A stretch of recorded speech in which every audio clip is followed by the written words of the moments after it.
Imagine two workers inside the same company. One is spending the morning summarizing documents, cleaning up spreadsheets, drafting routine emails, and moving tickets through a workflow.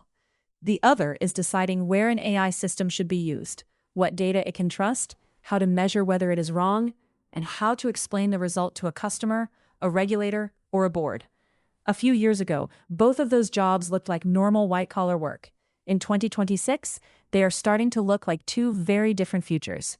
That is the central story in the tech job market right now. AI is not moving in one simple direction. It is not just taking jobs, and it is not just creating jobs. It is changing the shape of work. It is compressing some tasks, raising the value of others, and making the first rung of the career ladder much harder to find. For investors, workers, students, and policymakers, that distinction matters, because the most important question is not whether AI will be adopted. It already is. The question is who benefits from the productivity gains, who gets squeezed, and whether companies can still build the next generation of experienced talent. Today, we're looking at how artificial intelligence is rewriting the tech job market, why the impact is more uneven than the headlines suggest, and what to watch next. Let's start with the facts. AI adoption is rising, but it is still uneven. The U.S. Census Bureau's Business Trends and Outlook Survey has been tracking business use of AI, and recent data shows adoption growing across firm sizes and sectors, though many companies remain early in implementation. That helps explain why we do not yet see one clean economy-wide labor market collapse. AI is spreading, but it is not spreading at the same speed everywhere. At the same time, worker anxiety is very real. A Reuters and Ipsos poll released in June found that 53% of Americans worry AI could put them or someone in their household out of work. That fear is now part of the labor market itself. People are choosing majors, accepting jobs, delaying career moves, or changing industries under uncertainty. And corporate behavior is giving them reasons to worry. Tata Consultancy Services, one of the world's largest IT services firms, reported that its annualized AI revenue crossed $2.3 billion in the fourth quarter of fiscal 2026. The company also pointed to 69 million learning hours and more than 270,000 employees with higher proficiency in AI and machine learning. That is a useful signal. Large services firms are not treating AI as a side project. They are trying to reposition entire workforces around it. Opendoor, the U.S. home sales platform, has also leaned into AI and automation across operational workflows and customer-facing products. Its first quarter 2026 materials and earnings discussion emphasized AI use in areas like underwriting, repair negotiations, and mortgage-related services. That matters because it shows AI is not just a software feature. It is becoming part of how companies redesign processes, cost structures, and customer interaction. Then there are the layoffs. Meta announced cuts affecting about 8,000 workers, roughly 10% of its workforce, while continuing to spend heavily on AI infrastructure and high-priced AI talent. The company's message to investors is efficiency and AI acceleration. The message many workers hear is different. The company can be cutting in one place while hiring aggressively in another. Salesforce, too, has had further cuts. A California WARN notice covered 86 positions, with reporting tying the reductions to teams across Agentforce, MuleSoft, and Marketing Cloud. That is not, by itself, a giant number. But symbolically, it lands inside the broader question investors are asking. Can enterprise software firms turn AI products into durable revenue while also using AI to operate with fewer people? Now here's the interpretation. The cleanest way to understand this moment is not mass unemployment. It is polarization. Routine cognitive work is under pressure. That includes basic documentation, research summaries, support tickets, quality checks, data entry, simple reporting, and pieces of entry-level coding. These are tasks that once filled the day of junior analysts, junior engineers, operations associates, customer support reps, and administrative staff.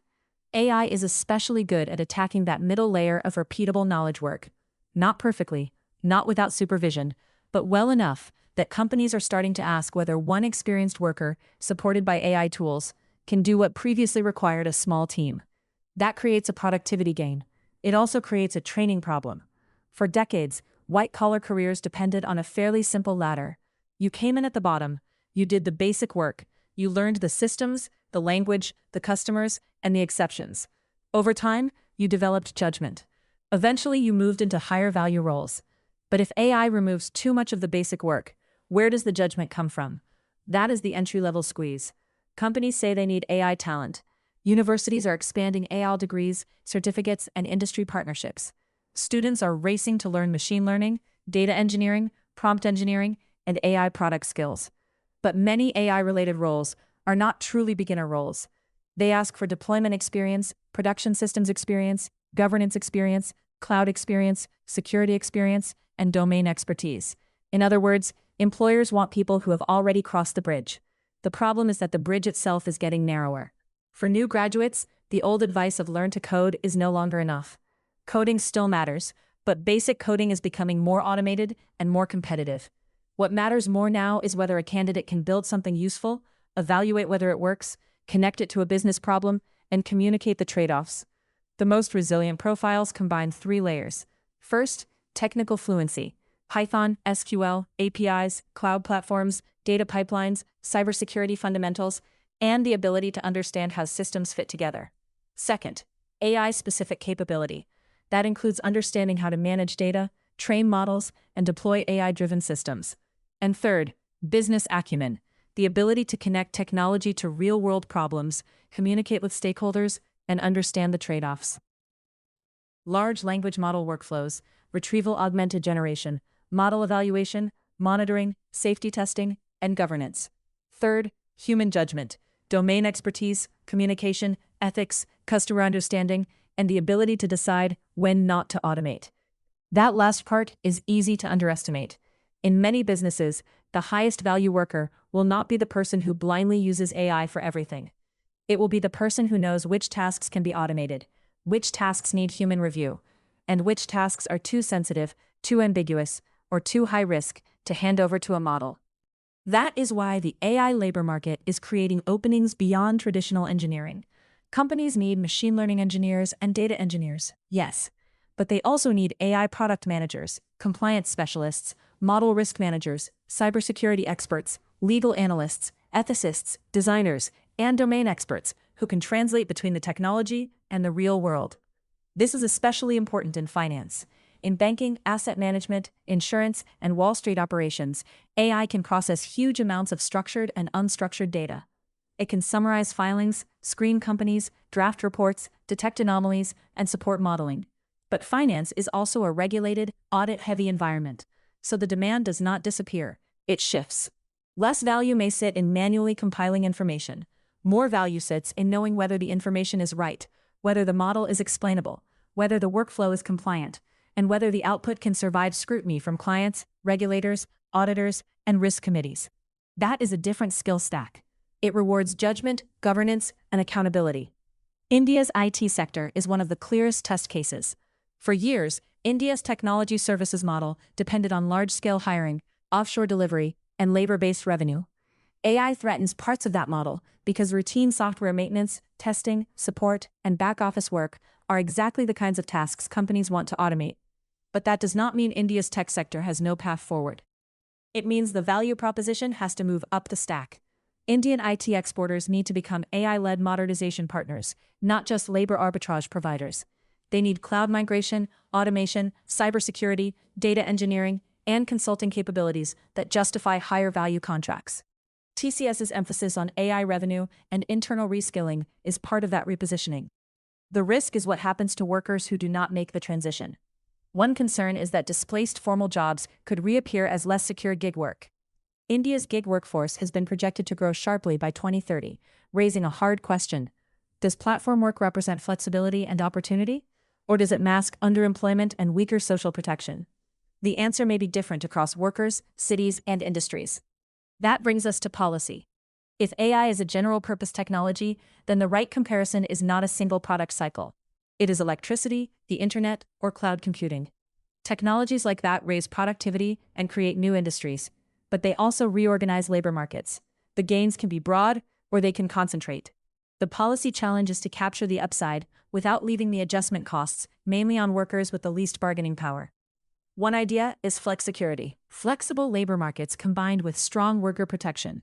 In practice, that means faster retraining, portable benefits, wage insurance, stronger unemployment services, modular credentials, and active labor market programs that help displaced workers move into new roles. The United Kingdom is already trying to frame AI adoption this way. The government has announced more than £200 million in support to help companies adopt AI, with partnerships involving technology firms, trade unions, and industry leaders. Nobel Prize-winning economist Simon Johnson is associated with work to track AI's effects on jobs and growth. That is a sign of where policy is heading. Governments want AI adoption, but they also need better evidence on who wins, who loses, and what interventions actually work. LinkedIn's labor market analysis adds another important point. Hiring weakness in the UK and Europe appears to be driven heavily by macroeconomic pressure and business uncertainty, not AI alone. In June, LinkedIn reported hiring was down 24% from pre-pandemic levels in the UK and 26% in the European Union, while also noting that AI is changing where opportunities form. That distinction matters. If every layoff is blamed on AI, we misunderstand the problem. Some cuts are about overhiring during the pandemic. Some are about high interest rates. Some are about weak demand. Some are about restructuring. And some are genuinely tied to automation. The labor market is being hit by several forces at once. For investors, this creates a more nuanced AI story. The bullish case is clear. AI can raise productivity, reduce costs, expand margins, create new products, and open new markets. Companies that own infrastructure, chips, cloud platforms, enterprise software, data assets, and workflow distribution may capture significant value. But the risks are also real. Some AI-linked assets may be priced for perfection. Some companies may use AI language to rebrand ordinary cost-cutting. Some enterprise customers may experiment without seeing immediate financial returns.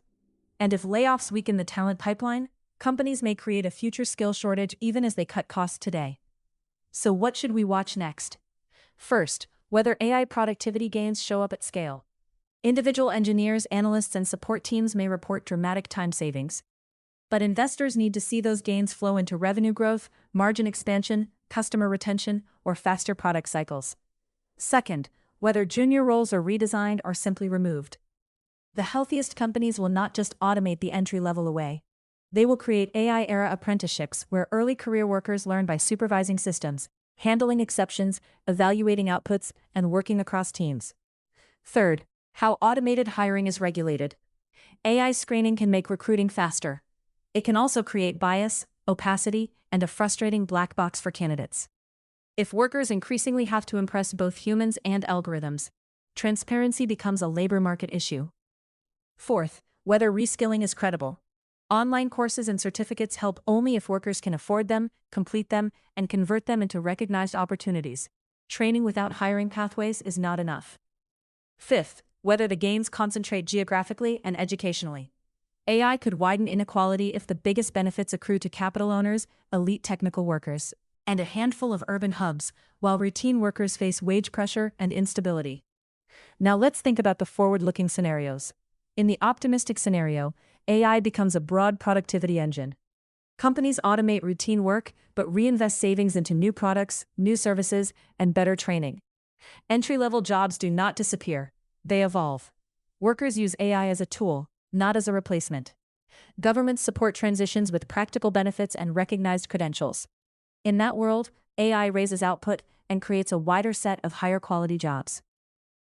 In the uneven scenario, which may be the most realistic, AI creates winners and losers at the same time.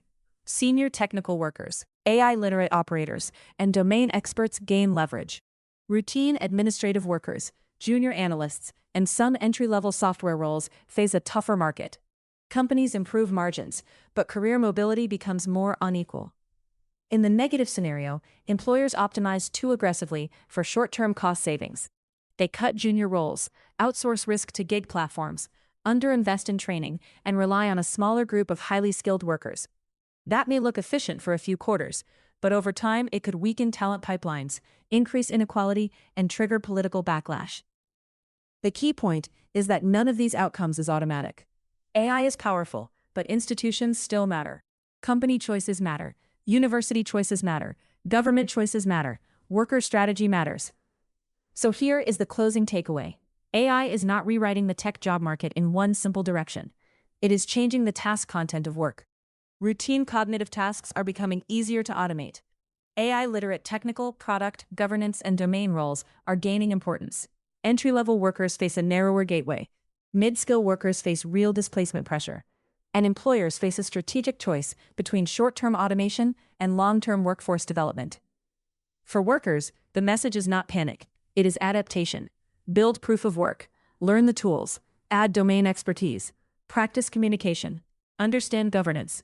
Become the person who can use AI well, question it intelligently, and connect it to outcomes that matter. For companies, the message is that efficiency alone is not a workforce strategy. If AI removes the training ground, leaders need to build a new one. And for investors, the message is to look past the headline. The AI labor story is not just about layoffs. It is about productivity, margins, talent pipelines, regulation, and the durability of business models. AI is already being adopted.